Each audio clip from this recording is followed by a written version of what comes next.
Nĩ thikũ ya 22 kuma rĩrĩa arigitani aya rungu rwa KUCO maigire mĩro yao thĩ na nĩ thutha wa thirikari kwaga gwĩkĩra kĩrore wĩiguano wa CBA. Arigitani aya arĩa marũrũnganĩte nginyagia wabici-inĩ cia ministry ya ũgima wa mwĩrĩ maugĩte mũhĩnga mũnene ũkoretwo arĩ Minister Aden Duale ũrĩa ũregete kunanĩra njũng'wa nao.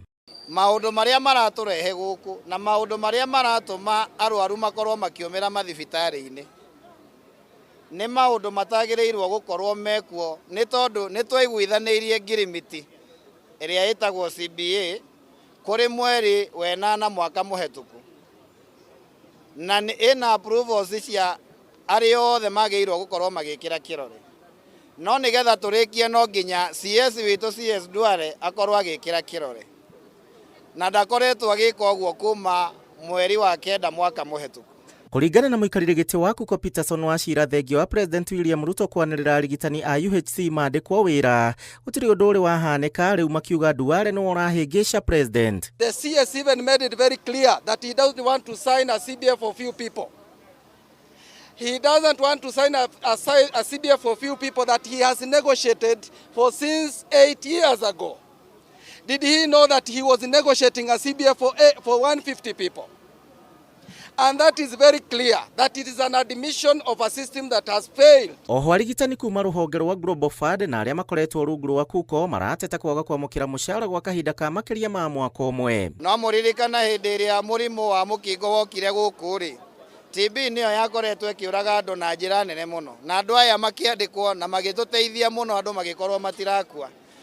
If Global Fund have not been paid for more than 19 months, how can we be sure as UHC healthcare workers that we will be employed and confirmed so that we can continue serving Kenyans? Arigitani aya marũrũnganĩte nginyagia cikaro cia magavana makiuga nĩ maremetwo kũnyita itemi rĩao ndeto-inĩ ĩno. Harĩ MCA wĩ kwanyu, harĩ gavana wĩ kwanyu, harĩ MP wacagũrire, harĩ senator wacagũrire, nĩ wacagũrire president. Andũ aya tũtiacagũraga mathiĩ matuĩke bosses, twamacagũraga matũrutĩre wĩra.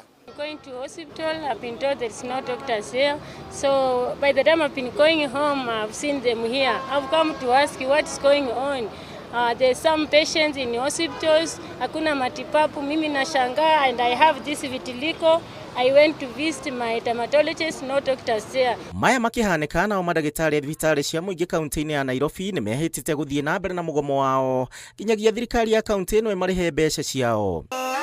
Madagĩtarĩ aya arĩa makoretwo mũgomo-inĩ kuma tarĩki 18 mweri-inĩ wa Dithemba nĩ mamenereirie thirikari ya Governor Johnson Sakaja nĩ kwaga kũrekereria mĩcara yao ona marĩhi ma nyongerera. With Sakaja, there's no medical cover, there are no promotions, now there are delayed salaries. It's getting worse and worse and worse. And I can tell you, Nairobians, the leadership at the county level does not care for you. Handũ-inĩ ha Inooro TV, njĩtagwo Gĩcimo Joseph.